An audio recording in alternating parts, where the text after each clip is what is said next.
Olá, gente, tudo bem? Continuando com as nossas aulas, vamos falar um pouco hoje sobre a família das normas jurídicas.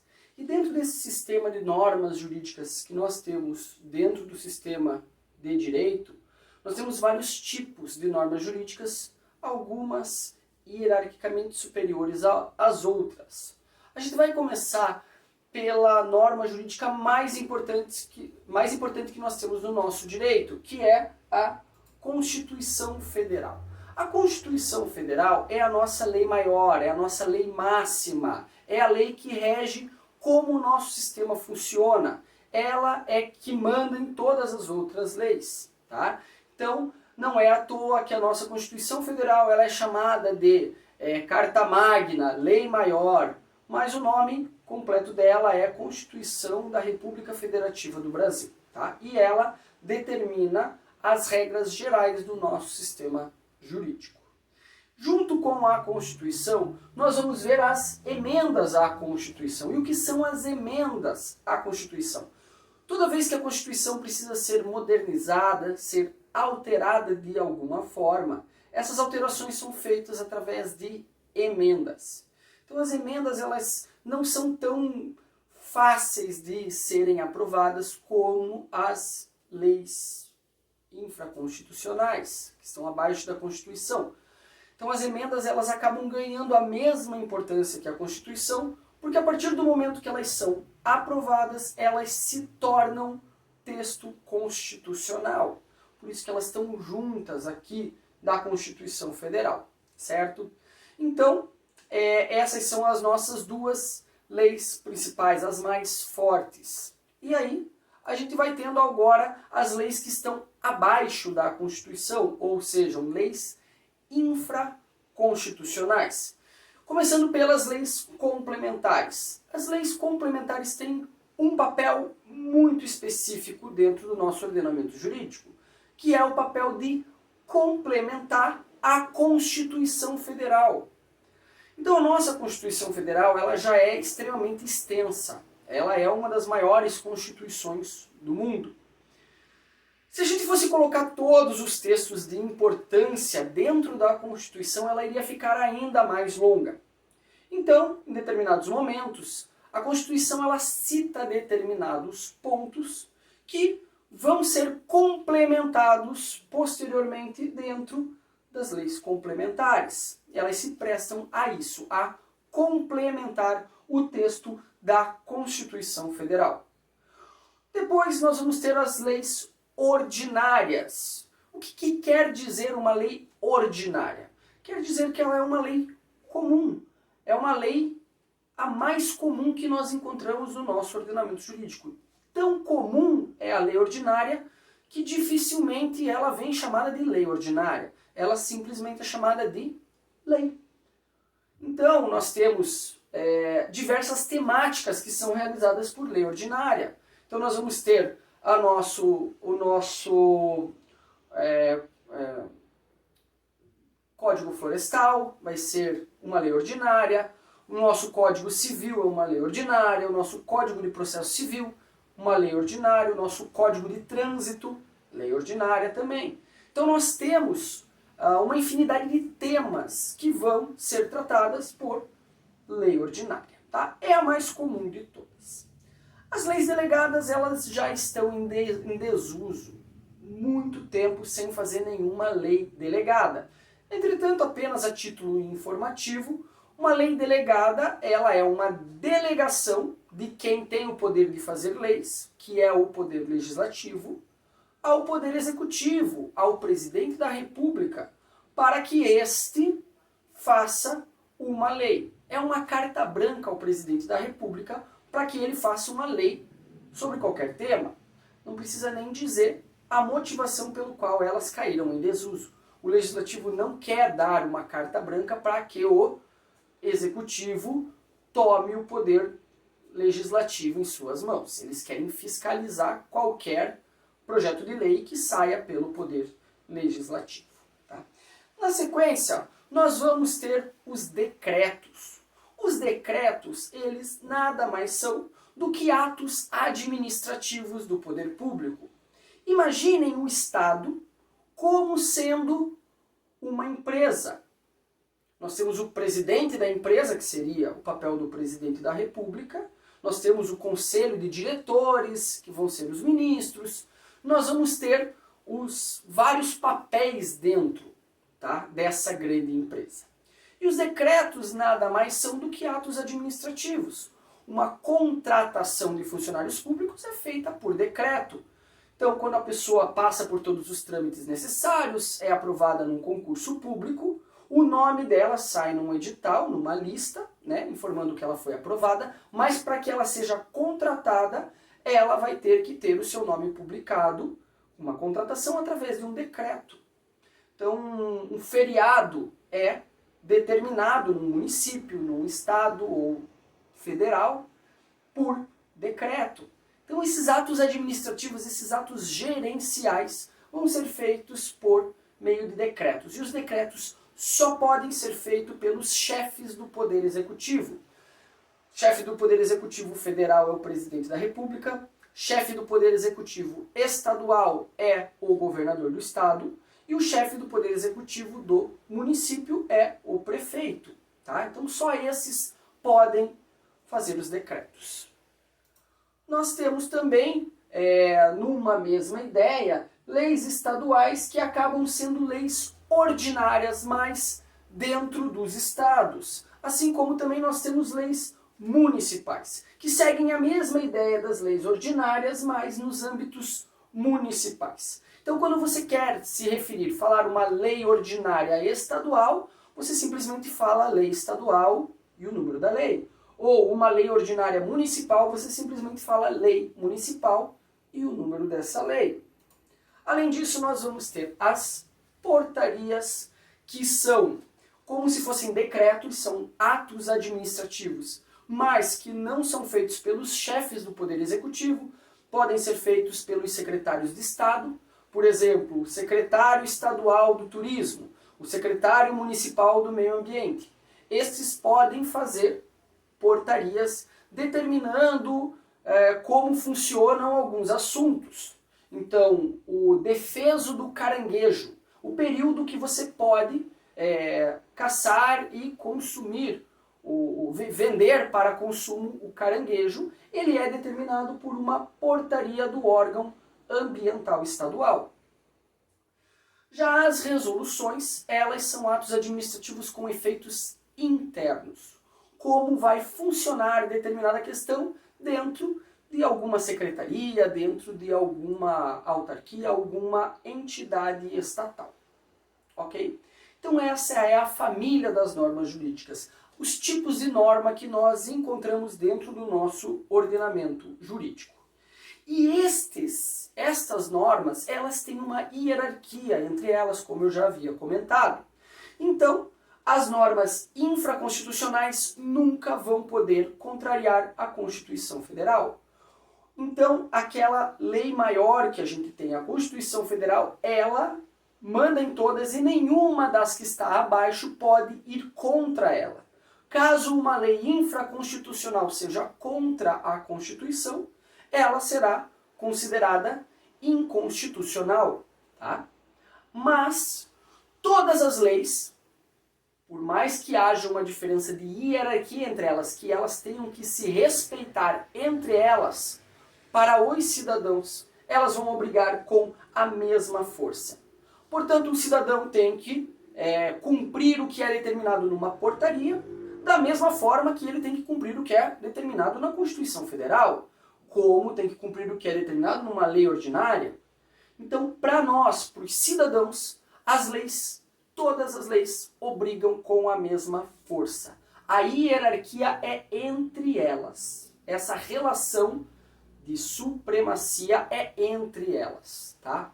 E também nós temos que entender que as leis municipais não são mais fracas que as leis estaduais e estas não são mais fracas que as leis federais. Todas elas obrigam o cidadão da mesma forma. Entretanto, as municipais devem respeitar as estaduais e as federais, e as estaduais devem respeitar as federais. Existe uma hierarquia entre elas também.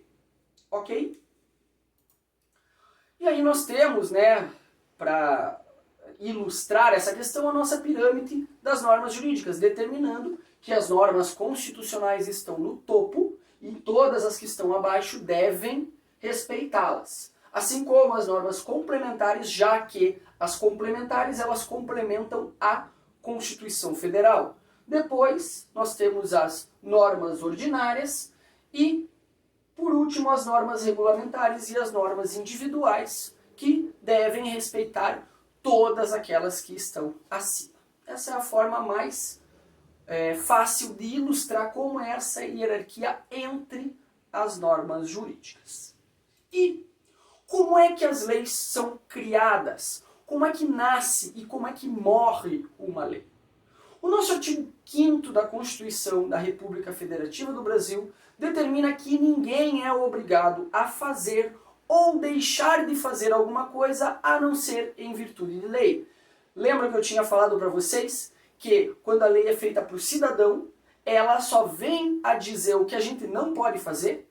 Então, se nenhuma lei disser para a gente alguma coisa que a gente não pode fazer, a gente pode fazer aquilo, tá? E como é que são feitas essas leis? Então as leis, elas são geridas, gerenciadas, gestadas no poder legislativo. E ela vai ganhar vida, o termo técnico que a gente usa para isso é vigência, só depois que o chefe do poder executivo sancionar, concordar com essa lei e publicar essa lei no Diário Oficial. O Diário Oficial é a comunicação entre o poder público e o cidadão. Tudo que é colocado no Diário Oficial faz parte da vida do cidadão. Todos os cidadãos têm que obrigatoriamente saber de tudo que é publicado em Diário Oficial. Tá? Então depois que ela sai no Diário Oficial, ela passa a valer para o cidadão, a não ser que ela tenha um prazo, né? Algumas leis colocam a vigência inicia 30 dias após a publicação, 60 dias, 90 dias, em alguns casos até um ano, quando se trata de uma lei mais complexa. Mas isso é modificado caso a caso. E essa lei, ela vive ou tem vigência enquanto ela não for morta, enquanto ela não for revogada, retirada do sistema judicial por uma outra lei mais nova e que dispõe alguma questão de forma diversa. Nós temos leis muito antigas. O nosso Código Comercial brasileiro, ele é de 1850. Ele tem diversas partes que já foram revogadas, mas algumas partes dele ainda estão vigentes desde 1850, porque ela nunca foi integralmente revogada.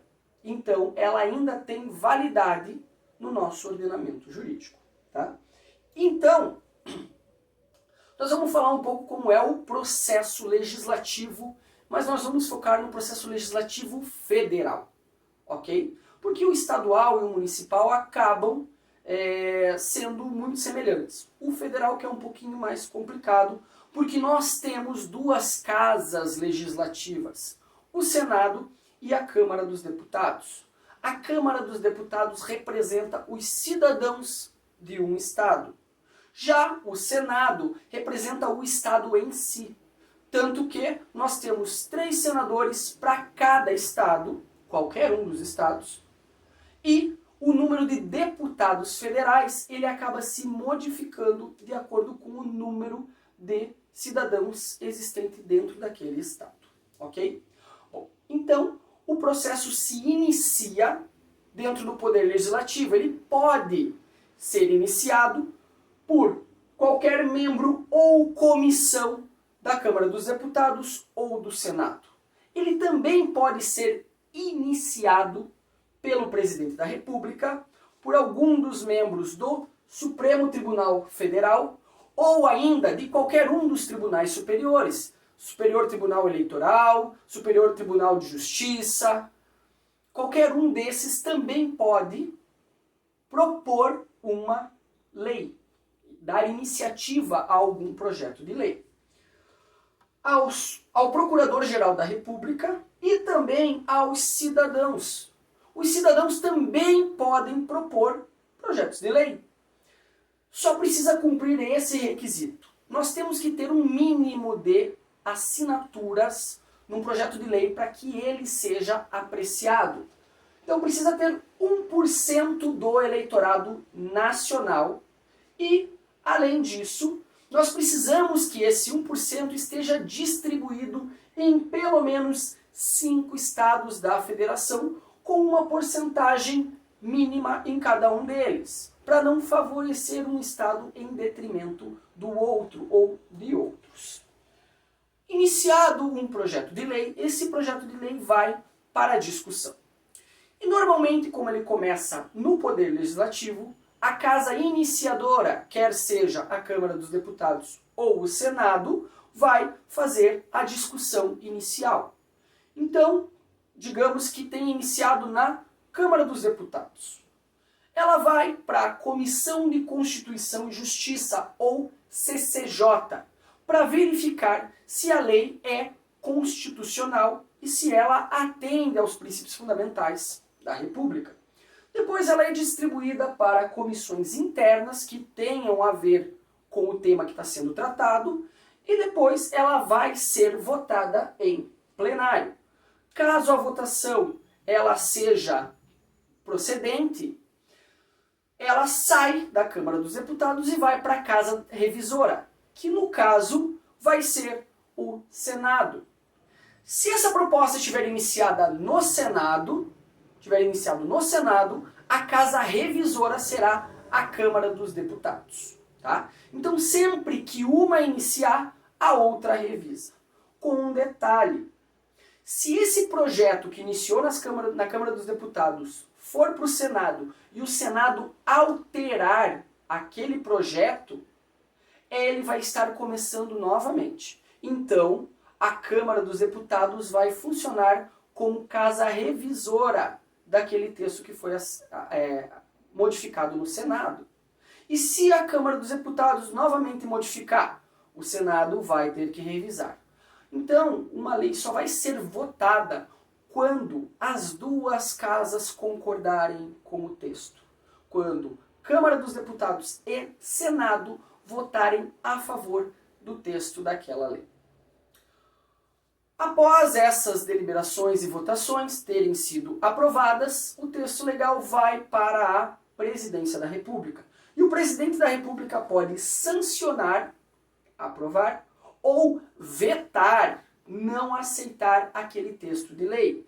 E esse veto ele pode ser total ou pode ser parcial. Ele pode simplesmente não aprovar alguns itens, alguns artigos ou alguns incisos dentro daquele texto legal. Um detalhe: o presidente não pode modificar nenhum texto. Ou ele veta a lei integral, ou ele veta parcialmente, ou ele aceita. Ele não pode modificar por conta própria um texto de lei. Tá? E se o presidente não quiser aprovar nem vetar? Ele deixa simplesmente aquele texto de lado, largado. O que acontece? O presidente da República tem um prazo de 15 dias para sancionar ou vetar o texto de lei. Caso ele se omita, em 15 dias o texto é automaticamente aprovado, já que passou por duas casas do Poder Legislativo, certo? E aí, após esse prazo ou após a sanção, ele vai ser promulgado. Dessa forma, indo para o Diário Oficial, recebendo um número e sendo publicado para entrar na vida dos cidadãos. Dessa forma que o processo legislativo acaba ocorrendo dentro do nosso ordenamento jurídico nacional, certo? E para a gente terminar, vamos falar só das medidas provisórias. O que são as medidas provisórias? A medida provisória ela é um ato normativo com força de lei, ou seja, ela não é uma lei, mas ela tem a mesma força que uma lei. E ela só pode ser feita por uma única pessoa no país inteiro, que é o presidente da República. Governador, prefeito, não podem fazer medidas provisórias. Só o presidente da República pode. E ele só pode ser feito em casos de relevância e urgência. Quem é que determina se a questão é relevante e urgente? O próprio presidente da República. Ninguém fiscaliza isso. Quando ele acredita que um determinado tema é relevante e esse tema é urgente, ele pode editar uma medida provisória. Mas as medidas provisórias são provisórias. Então, elas vão perder a sua eficácia a partir da sua edição se elas não forem transformadas em lei num prazo de 60 dias. E esse prazo de 60 dias, ele pode ser prorrogado uma única vez, por até mais 60 dias. Caso não seja convertido em lei nesse período, ela perde a validade e volta ao que era antes de se fazer essa medida provisória. Claro que nem todos os temas podem ser objeto de medida provisória, tá? Alguns, como por exemplo, nacionalidade, cidadania, direitos políticos, partidos políticos e direito eleitoral, não cabem ser realizados por medida provisória. Senão, um presidente que sente que ele não vai ser reeleito, né, ele pode tirar os direitos políticos de um adversário, por exemplo, por medida provisória, sem ninguém fiscalizar. Então isso já foi excluído. Alguns outros temas também, como questões de direito penal, processo penal e processo civil, também são retiradas. Imagine um presidente da República ou um conhecido de um presidente da República respondendo um processo penal e o presidente muda o direito penal para que o seu amigo, o seu conhecido não seja punido. Então, não tem como fazer esse tipo de questão. Muito interessante foi essa questão, as medidas que visem detenção de sequestro de bens, de poupança popular ou qualquer outro ativo financeiro. Então, nós tivemos no governo Collor essa situação em que o governo determinou por medida provisória o sequestro de todas as poupanças populares das pessoas, com a finalidade de pagar a dívida externa, deixando apenas R$50 na poupança de cada um dos brasileiros que tinham algum dinheiro na poupança. Então, depois disso, a Constituição foi alterada para que não se mudasse esse tipo de questão por medida provisória. E ainda uma dúvida que se tinha, porque ele falava que é um ato normativo com força de lei, e aqui se deixou bem claro que são as de lei ordinária para baixo. Por quê? Porque as de lei complementar podem alterar algum entendimento constitucional. Então, questões relacionadas à lei complementar não podem também ser objeto de medida provisória. Ok? Gente, então, na aula de hoje ficamos por aqui e até a nossa próxima aula. Um grande abraço.